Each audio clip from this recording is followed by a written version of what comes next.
பழையாறை நகரின் வீதிகள் அன்று வரை என்றும் கண்டிராதபடி ஒரே கூட்டமாக இருந்தன. அந்த தென் நகரில் ராஜ மாளிகைகள் இருந்த பகுதியை நோக்கி ஜனங்கள் திரள் திரளாக போய்க் கொண்டிருந்தார்கள். ஆண்களும் பெண்களும் வயோதிகர்கள் வாலிபர்கள் சிறுவர்களும் கூட்டம் கூட்டமாக சென்றார்கள். சைவர்களும் வைஷ்ணவர்களும் பௌத்தர்களும் சமணர்களும் அந்த கூட்டத்தில் கலந்திருந்தார்கள். கடும் விரதங்கள் கொண்ட காலாமுகர்கள் சிலரும் அந்த கூட்டத்தில் ஆங்காங்கு காணப்பட்டார்கள். மக்களில் அநேகர் அழுது புலம்பிக் கொண்டு சென்றார்கள். பலர் பழுவேட்டரையர்களை வாயார சபித்துக் கொண்டு சென்றார்கள். வாலிபர்கள் சிலர் ஆங்காங்கே கையில் கம்புடன் காணப்பட்டார்கள். அவர்கள் அவ்வப்போது ஒருவருடைய கம்பை இன்னொருவர் தட்டி ஓசைப்படுத்திக் கொண்டு சென்றார்கள். கம்பு அடிபடும் ஓசை கேட்டதும் பழுவேட்டரையர்களின் தலையில் அப்படி போடு என்று சிலர் மெதுவாக சொன்னார்கள். சிலர் அவ்வாறு சத்தம் போட்டும் கத்தினார்கள். சத்தம் போட்டு கத்தியவர்களில் காலாமுகர்கள் முக்கியமா இருந்தார்கள். பழையாறையில் இருந்த முக்கியமான ராஜ மாளிகைகளின் முன்முகப்புகள் பிறைசந்திரன் வடிவமாக அமைந்திருந்தன.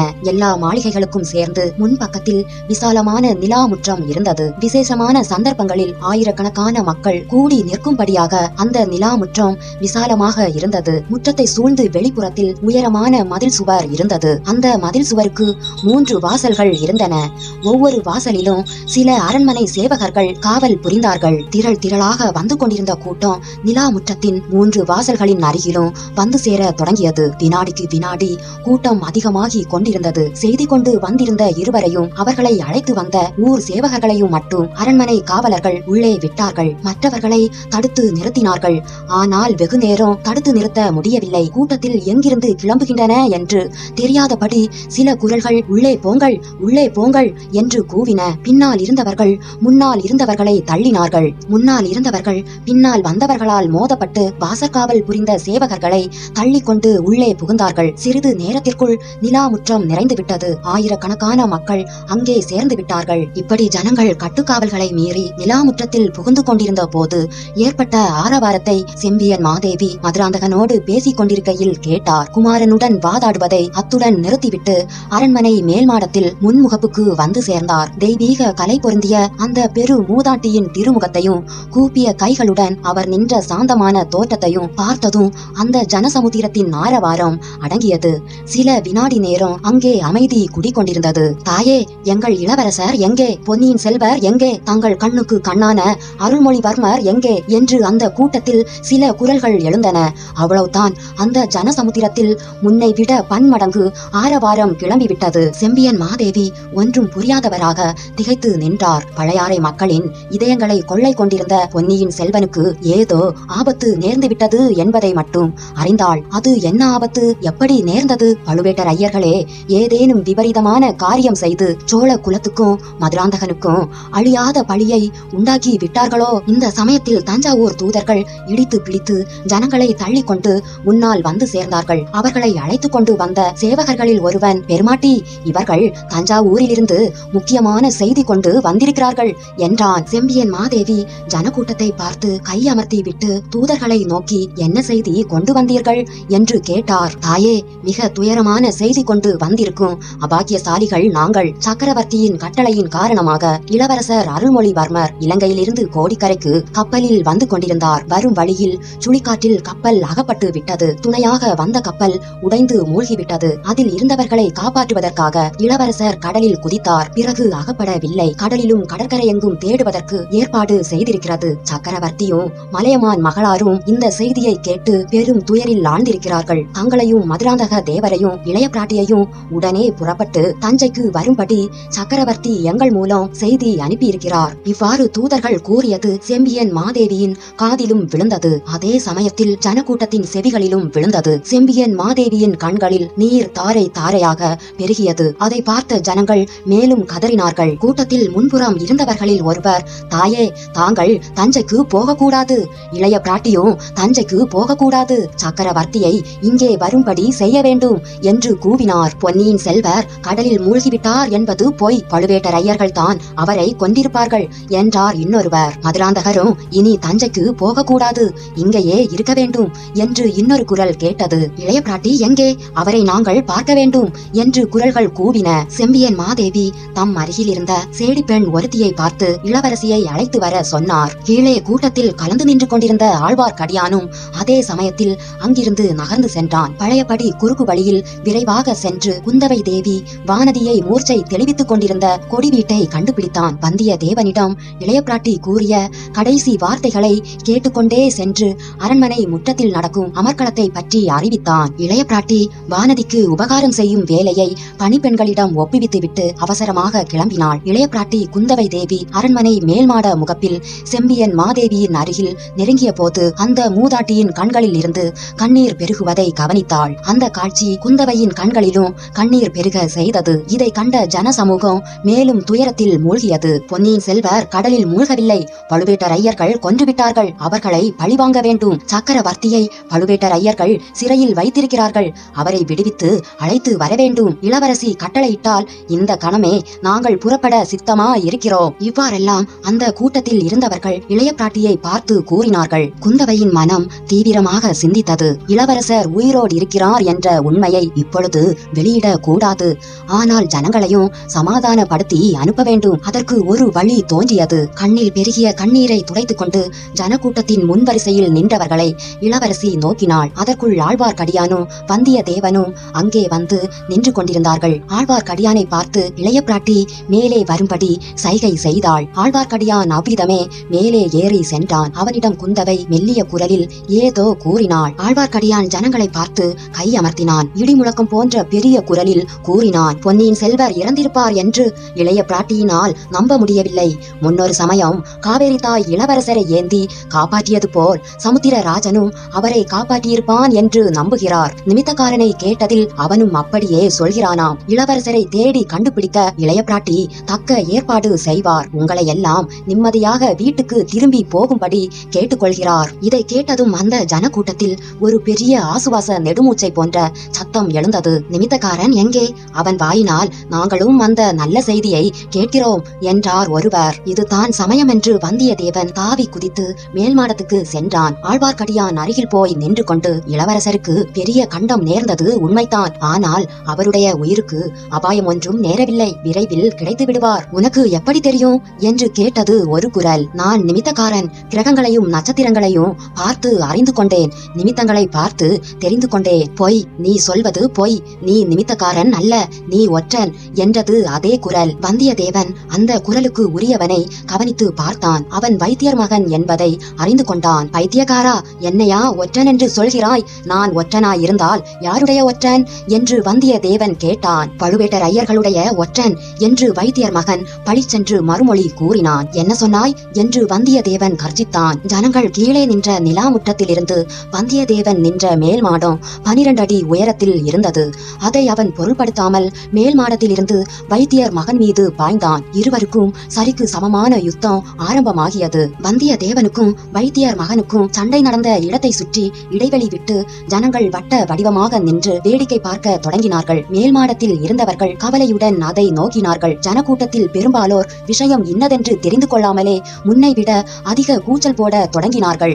இந்த சமயம் வாசற் பக்கத்தில் இருந்து சங்கநாதமும் முரசுகளின் முழக்கமும் கேட்டன. முதன் மந்திரி அனிருத்த பிரம்மராயர் வருகிறார், வழிவிடுங்கள் என்ற குரல் முழக்கமும் கேட்டது. அந்த பெருங்கூட்டத்தில் முதன் மந்திரிக்கு தானாகவே வழி ஏற்பட்டது. முதன் மந்திரி அனிருத்த பிரம்மராயர் வீட்டிருந்த பல்லக்கு நிலாமுற்றத்தில் கூடியிருந்த ஜனக்கூட்டத்தை பிளந்து வழி ஏற்படுத்தி கொண்டு வந்தது. இரு பக்கமும் விலகி நின்ற மக்கள் முதன் மந்திரியிடம் தங்களுடைய மரியாதையை தெரிவித்து கொண்டார்கள். பலர் இளவரசரை பற்றிய தங்கள் கவலையையும் வெளியிட்டார்கள். முதன் மந்திரியும் கவலை தேங்கிய முகத்துடனே தான் தோன்றினார். ஆனாலும் இரு கைகளையும் தூக்கி ஜனங்களுக்கு ஆறுதலும் ஆசியும் கூறும் பாவனையில் சைகை செய்து கொண்டு நின்றார். அரண்மனை கட்டிடத்தின் முகப்பை அடைந்ததும் பல்லக்கு கீழே இறக்கப்பட்டது.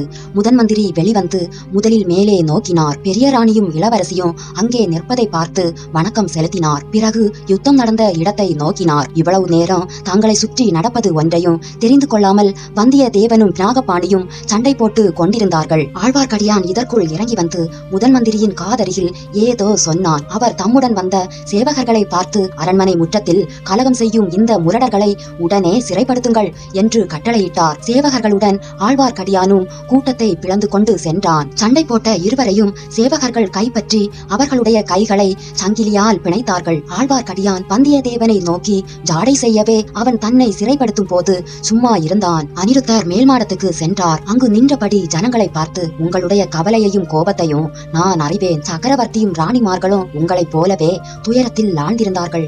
அவர்களுடைய கவலையை அதிக அதிகப்படுத்தும்படியான காரியம் எதுவும் நீங்கள் செய்ய வேண்டாம். இளவரசரை தேடுவதற்கு வேண்டிய ஏற்பாடு செய்திருக்கிறது. நீங்கள் எல்லோரும் அமைதியாக வீடு திரும்புங்கள் என்று கூறினார். சக்கரவர்த்தியை நாங்கள் பார்க்க வேண்டும். சக்கரவர்த்தி பழையாறைக்கு திரும்பி வர வேண்டும் என்று கூட்டத்தில் ஒருவர் கூறினார். இலங்கையில் உள்ள எங்கள் ஊர் வீரர்கள் கதியென்ன என்று இன்னொருவர் கேட்டார். சக்கரவர்த்தி தஞ்சை அரண்மனையில் பத்திரமா இருக்கிறார். அவர் தங்கியுள்ள அரண்மனையை இப்போது வேளக்கார படையினர் இரவு பகல் என்று காவல் புரிகின்றனர். கூடிய சீக்கிரத்தில் சக்கரவர்த்தியை இந்த நகருக்கு நானே அழைத்து வருகிறேன். இலங்கையில் உள்ள நம் வீரர்களை பற்றியும் உங்களுக்கு கவலை வேண்டாம். ஈழத்து போர் நமக்கு பூரண வெற்றியுடன் முடிந்துவிட்டது. நம் வீரர்கள் விரைவில் திரும்பி வந்து சேருவார்கள் என்று முதன் மந்திரி அறிவித்ததும் அந்த கூட்டத்தில் பெரும் உற்சாக ஆரவாரம் ஏற்பட்டது. சுந்தர சோழரையும் அன்பில் அனிருத்தரையும் வாழ்த்திக் கொண்டு ஜனங்கள் திரும்பலானார்கள். முதன் மந்திரி பெரிய மகாராணியை பார்த்து, தேவி, தங்களிடம் மிக முக்கியமான விஷயங்களை பற்றி பேச வேண்டும். அரண்மனைக்குள் போகலாமா என்றார். இளவரசியை திரும்பி பார்த்து, அம்மா, உன்னிடம் பிற்பாடு வருகிறேன் என்று கூறியதும் குந்தவை தன்னுடைய இருப்பிடத்துக்கு புறப்பட்டாள். அவளுடைய மனதில் இப்போது பல கவலைகள் குடிக்கொண்டன. சோழ சாம்ராஜ்யத்தில் யாராவது ஒருவரிடம் குந்தவை பயம் கொண்டிருந்தாள் என்றால் அவர் முதன் மந்திரி அனிருத்தர் தான். கழுகு பார்வை உள்ள மனிதர் அவர். புறங்கண்களினால் பார்ப்பதை தவிர எதிரே உள்ளவர்களின் நெஞ்சிலும் ஊடுருவி பார்த்து அவர்களுடைய ரகசிய எண்ணங்களை அறியும் ஆற்றல் படைத்தவர். அவருக்கு எவ்வளவு தெரியும், எவ்வளவு தெரியாது, அவரிடம் எதை சொல்லலாம், எதை சொல்லாமல் விடலாம் என்பதை பற்றி இளைய பிராட்டிக்கு ஒரே குழப்பமா இருந்தது. வானகுல வீரரையும் பினாகபாணியையும் சேர்த்து அவர் சிறைப்படுத்தும்படி கட்டளையிட்டது இளவரசிக்கு ஆத்திரத்தை உண்டு பண்ணியது. அதை வெளிக்காட்டிக் கொள்ளவும் முடியவில்லை. அந்த மாபெரும் ஜனக்கூட்டத்தின் முன்னால் வந்தியத்தேவனுக்கு பரிந்து பேசவும் முடியவில்லை. என்னிடம் பிற்பாடு வரப்போகிறாராமே, வரட்டும், ஒரு கை பார்த்து விடுகிறேன் என்று மனதில் கருவி கொண்டே தன் அந்தப்புறத்தை நோக்கி விரைந்து சென்றாள். செம்பியன் மாதேவி சோழ சாம்ராஜ்யத்தில் அனைவருடைய பயபக்தி மரியாதைக்கும் உரியவரா இருந்தவர். முதன் மந்திரி அனிருத்த பிரம்மராயரும் அதற்கு விலக்கானவர் அல்ல. ஆனாலும் அந்த மூதாட்டி இந்த சமயம் ஏதோ ஒருவித பயத்துடனேயே நடந்து கொண்டார். அனிருத்தர் ஆசனத்தில் அமர்ந்த பிறகே தாம் அமர்ந்தார். ஐயா, சில காலமாக என் தலையில் இடிமேல் இடியாக விழுந்து கொண்டிருக்கிறது. நீரும் அத்தகைய செய்தி ஏதேனும் கொண்டு வந்தீரா அல்லது ஆறுதலான வார்த்தை சொல்ல போகிறீரா என்று வினாவினார். தாயே, மன்னியுங்கள், தங்கள் கேள்விக்கு என்னால் விடை சொல்ல முடியவில்லை. நான் கொண்டு வந்திருக்கும் செய்தியை தாங்கள் ஏற்றுக்கொள்ளும் விதத்தை பொறுத்திருக்கிறது என்றார் தந்திரத்திலே தேர்ந்த மந்திரி. ஐயா, பொன்னியின் செல்வனை பற்றிய செய்தி உண்மைதானா? என்னால் நம்பவே முடியவில்லை. அருள்மொழிவர்மனை பற்றி நாம் என்னவெல்லாம் நம்பிக்கொண்டிருந்தோம். இந்த உலகத்தையே ஒரு குடைநிழலில் ஆள பிறந்தவன் என்று நாம் எத்தனை தடவை பேசியிருக்கிறோம். பெருமாட்டி, ஜோசியர்கள் அவ்விதம் சொல்வதாக தாங்கள் என்னிடம் கூறியது உண்மைதான். அடியேன் தங்களை மறுத்தும் பேசியதில்லை, ஒத்துக்கொண்டும் பேசியதில்லை. ஐயா, இப்போது சொல்லுங்கள், பொன்னியின் செல்வனை சமுத்திரராஜன் கொள்ளை கொண்டு விட்டது நிச்சயம்தானா? தாயே, நிச்சயம் என்று யார் சொல்ல முடியும்? அம்மாதிரி செய்தி நாடு நகரமெங்கும் பரவி இருப்பது நிச்சயம். ஐயா, அது உண்மையென்று ஏற்பட்டால் இந்த சோழ நாட்டின் கதி என்ன?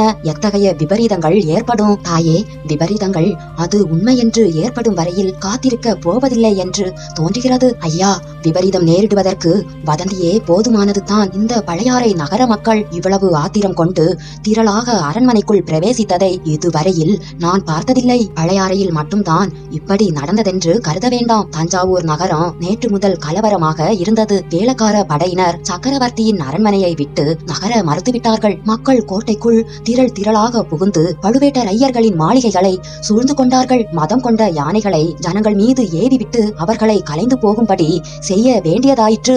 ஐயோ, இது என்ன விபரீதம்! எத்தகைய பயங்கரமான செய்தி! தாயே, மதுராந்தகர் பழையாறைக்கு வந்துவிட்டதே நல்லதாய் போய்விட்டது. இல்லாவிடில் அந்த பயங்கரமான பழி அவரையும் சேர்ந்திருக்கும். ஐயா, மதுராந்தகன் எப்படி மாறி போயிருக்கிறான் என்று தெரிந்தால் ஆச்சரியப்பட்டு போவீர்கள். தாயே, ஆச்சரியப்பட மாட்டேன். அவையெல்லாம் எனக்கு சில காலமாக தெரிந்த விஷயம்தான். ஐயா, தெரிந்திருந்தோம் அவனுடைய மனதை மாற்ற தாங்கள் ஒரு முயற்சியும் செய்யவில்லை. இப்போதாவது யோசனை சொல்லி உதவுங்கள். பெருமாட்டி, மதுராந்தகருடைய மனதை மாற்ற வேண்டிய அவசியம் இருப்பதாக எனக்கு தோன்றவில்லை. அவருடைய கட்சியை ஆதரித்து பேசவே நான் வந்திருக்கிறேன். ஐயா, அப்படியென்றால் எனக்கு விளங்கவில்லை. தாயே, மதுராந்தகர் இந்த சோழ சிங்காதனம் தமக்கு உரியது என்று கருதுகிறார். சக்கரவர்த்திக்கு பிறகு தாம் இந்த ராஜ்யத்தை ஆள வேண்டும் என்று ஆசைப்படுகிறார். அது நியாயமான ஆசை. நன்றாக அவர் மனதில் வேரூன்றிவிட்ட ஆசை. அதை தடுக்க முயல்வதினால் சோழ ராஜ்யத்துக்கு நன்மை ஏற்படாது. அதை நிறைவேற்றி வைப்பதுதான் நல்லது. ஐயோ, இது என்ன வார்த்தை! தாங்கள் கூடவா சோழ சக்கரவர்த்திக்கு துரோகம் துரோகம் செய்ய துணிந்து விட்டீர்கள். இது என்ன விபரீத காலம்? பெருமாட்டி, சக்கரவர்த்திக்கு துரோகம் செய்ய நான் கனவிலும் கருதியதில்லை. சக்கரவர்த்தியின் கட்டளையின் காரணமாகவே வந்தேன். அவர் தங்களிடம் விண்ணப்பித்துக் கொள்ள சொன்னதைத்தான் சொல்கிறேன். சக்கரவர்த்தியின் காலத்துக்கு பிறகு மதுராந்தகர் சிங்காதனம் ஏற விரும்புகிறார். பழுவேட்டரையர்கள் அதற்காக சதி செய்கிறார்கள். ஆனால் சக்கரவர்த்தி இப்போது மதுராந்தகருக்கு முடிசூட்டி விட்டு சிங்காசனத்தில் இருந்து விலகிக் கொள்ள விரும்புகிறார். இதற்கு தங்கள் சம்மதத்தை பெற்று வரும்படி என்னை அனுப்பியிருக்கிறார். ஐயா, சக்கரவர்த்தி அவ்விதம் செய்ய விரும்பலாம். ஆனால் அதற்கு என்னுடைய சம்மதம் ஒரு நாளும் கிட்டாது. என் கணவனின் விருப்பத்துக்கு விரோதமான இந்த காரியத்தை நான் ஒப்புக்கொள்ள மாட்டேன். கல்வி கடலின் கரை கண்ட முதலமைச்சரே, சக்கரவர்த்தியே சொன்னாலும் தாங்கள் இந்த முறை தவறான காரியத்தை என்னிடம் சொல்ல எப்படி வந்தீர்? சோழ சிங்காசன உரிமையை பற்றி தங்களுக்கும் எனக்கும் மட்டும் தெரிந்த சில உண்மைகள் இருக்கின்றன என்பதை தாங்கள் அடியோடு மறந்துவிட்டீர்களா? தாயே, நான் எதையும் மறக்கவில்லை. தங்களுக்கு தெரியாத சில உண்மைகளும் எனக்கு தெரியும். ஆகையினாலேயே சக்கரவர்த்தியின் தூதனாக தங்களிடம் வந்தேன். ஐயா, தங்களுடைய மதிநுட்பமும் ராஜ தந்திரமும் உலகம் அறிந்தவை. அவற்றை பெண்பாலாகிய என்னிடம் காட்ட வேண்டாம். பெருமாட்டி, தங்களிடம் நான் வாதாட வரவில்லை. என் சாமர்த்தியத்தை காட்டுவதற்கும் வரவில்லை. இந்த சோழ நாட்டை பேரபாயத்திலிருந்து காப்பாற்றி அருளும்படி மன்றாடி பிரார்த்தனை செய்ய வந்தேன். ஐயா, தங்கள் பிரார்த்தனையை பிறை சூடும் பெருமானிடம் செலுத்திக் கொள்ளுங்கள். அல்லது தங்கள் இஷ்ட தெய்வமான விஷ்ணுமூர்த்தியிடம் பிரார்த்தனை செய்யுங்கள். ஆம் தாயே, தாங்கள் பெரிய மனது செய்யாமல் போனால் அம்பலத்தானும் அரங்கத்தானும் தான் இந்த நாட்டை காப்பாற்ற வேண்டும். ஐயா, அப்படி என்ன ஆபத்து இந்த நாட்டுக்கு வந்துவிட்டது? மதுராந்தகன் சிங்காதனம் ஏறுவதால் அதை எப்படி தடுக்க முடியும்? கேளுங்கள் பெருமாட்டி, இன்றைக்கு இந்த நகர மக்கள் கொதித்தெழுந்தது போல் காஞ்சிபுரத்திலிருந்து ராமேஸ்வரம் வரை உள்ள மக்கள் இன்னும் 2-3 நாளைக்குள் ஆத்திரமடைந்து கொதித்தெழுவார்கள். அத்துடன் முடிந்து விடாது. இலங்கையிலிருந்து பூதி விக்ரமகேசரி ஏற்கனவே படை திரட்டி கொண்டு புறப்பட்டு விட்டார் என்று அறிகிறேன். ஆதித்த கரிகாலனுக்கு செய்தி எட்டும் போது அவனும் பொறுக்க மாட்டான். வடதிசை படையுடன் தஞ்சையை நோக்கி கிளம்புவான். பழுவேட்டரையர்களும் மற்ற சிற்றரசர்களும் ஏற்கனவே படை திரட்டி கொண்டிருக்கிறார்கள். கௌரவர்களுக்கும் பாண்டவர்களுக்கும் நடந்த யுத்தத்தை போன்ற பயங்கரமான சகோதர சண்டை இந்த நாட்டில் நடைபெறும். தங்களுடைய உற்றார் உறவினர் எல்லோரும் அழிந்து விடுவார்கள். இதையெல்லாம் தாங்கள் பார்த்து கொண்டிருக்க போகிறீர்களா? ஐயா, மதிநுட்பம் மிகுந்த முதல் மந்திரியே, எனக்கு உற்றார் உறவினர் என்று யாரும் இல்லை. மேற்கே மலைநாட்டில் அவதரித்த சங்கரர் என்ற மகா புருஷனை பற்றி தாங்கள் கேள்விப்பட்டிருப்பீர். அந்த மகான் அருளிய என்னுடைய அன்னை பார்வதி தேவி, என் தந்தை பரமசிவன், என் உற்றார் உறவினர் சிவபக்தர்கள். இந்த உலகில் வேறு சொந்த பந்தங்கள் எனக்கில்லை. தாயே, அதே ஸ்லோகத்தில் சங்கரர் அருளியுள்ள 4வது வாக்கியத்தை தங்களுக்கு நினைவூட்டுகிறேன். ஸ்வதேசோ புவனத்ரய என்றும் அவர் தான் சொல்லியிருக்கிறார். நாம் பிறந்த தேசம்தான் நமக்கு 3 உலகமும். தங்களுடைய சொந்த நாடு உள்நாட்டு சண்டையினால் அழிந்து போவதை தாங்கள் பார்த்து கொண்டிருப்பீர்களா? ஐயா, என்னுடைய சொந்த தேசம் எனக்கு 3 உலகத்தையும் விட அருமையானது தான். ஆனால் இந்த சாணகலத்து சோழ நாடு தான் நம்முடைய சொந்த நாடா? ஒரு நாளும் இல்லை. வடக்கே கைலையங்கரி வரையில் உள்ள நாடு என்னுடைய நாடு. சோழ நாட்டில் இடமில்லாவிட்டால் நான் காசி சேத்திரத்துக்கு போவேன், காஷ்மீருக்கும் கைலாசத்துக்கும் போவேன். அப்படி யாத்திரை கிளம்பும் யோசனை எனக்கு வெகு நாளாக உண்டு.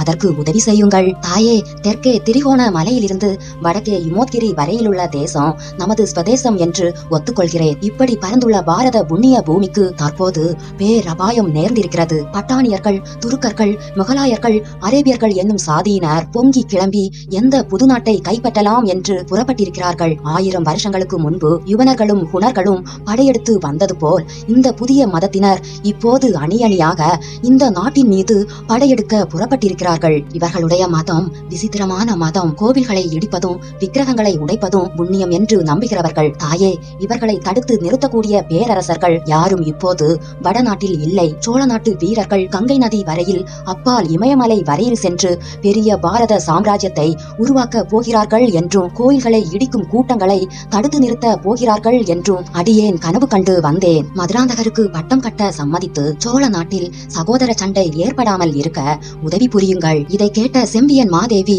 சிறிது நேரம் சிந்தனையில் ஆழ்ந்திருந்தார். பின்னர், ஐயா, ஏதேதோ இந்த பேதை பெண்ணுக்கு விளங்காத விஷயங்களை சொல்லி என்னை கலங்கடித்து விட்டீர்கள். இந்த புண்ணிய பாரத பூமிக்கு அப்படிப்பட்ட ஆபத்து நேரிடுவதா இருந்தால் அதை சர்வேஸ்வரன் பார்த்து தடுக்க வேண்டுமே தவிர இந்த அபலையினால் என்ன செய்ய முடியும்? என்னுடைய கணவர் இறைவனடியை சேரும் சமயத்தில் எனக்கு சொல்லிவிட்டு போனதை ஒரு நாளும் நான் மறக்க மாட்டேன். அதற்கு விரோதமான காரியம் எதுவும் நான் செய்ய மாட்டேன். தாயே, அப்படியானால் இதுவரையில் தாங்கள் அறியாத ஓர் உண்மையை இப்போது நான் தெரியப்படுத்தியாக வேண்டும். இந்த சமயத்தில் மதுராந்தகன் அங்கே தடபுடலாக பிரவேசித்து, அம்மா, இது என்ன?